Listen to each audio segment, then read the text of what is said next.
Fort Fam, there's never been a shortage of multiplayer survival games releasing, but so often they just feel like repainted versions of the exact same thing.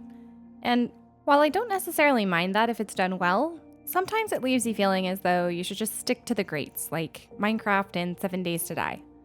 But then, sometimes a game comes out that gives you a reason to try something new. To take a break from the greats and take on some big adventure, or in our case today, small adventure. Hi, my name's Lil, and this is a review of Smalland's Survive the Wild multiplayer. Some of you might have seen Ducky's first review of Smalland's, and if you haven't, it's in the description, so you can change that if you want to. Anyways, we'd originally only gotten one key for it, and I'm going to be the first to say that single-player survival games are either a hit or a complete miss. Smalland's is still in early access, so while there's a lot of cool features, a lot of the systems are still being updated and fleshed out. Now, having said that, Ducky did enjoy his time with it. He'd stated that while there were still some systems that needed to be updated and polished out, it was set up for a promising 1.0 release. I want to premise one last thing before I jump into my own thoughts about Smalland's and the multiplayer, and that's that I've never played Grounded before, so I'm going in completely blind. You're getting an absolutely fresh take on what playing this game is like, free of any Grounded bias. I almost need to say that we truly had fun with multiplayer in this.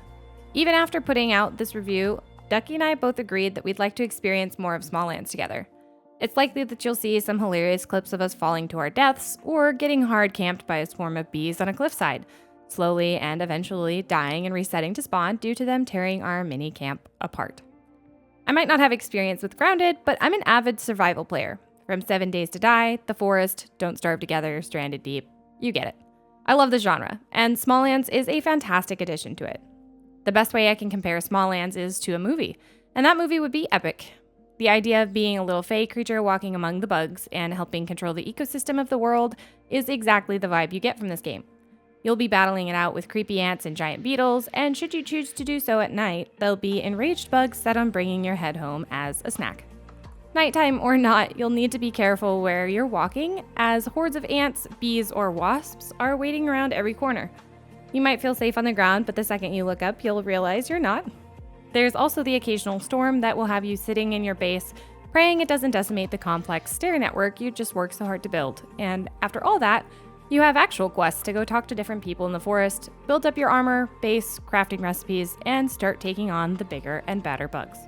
Whether you're trekking out to get resources to make a spiraling network of platforms and stairs all over the forest, or going to war with the local ant colony, it's good fun.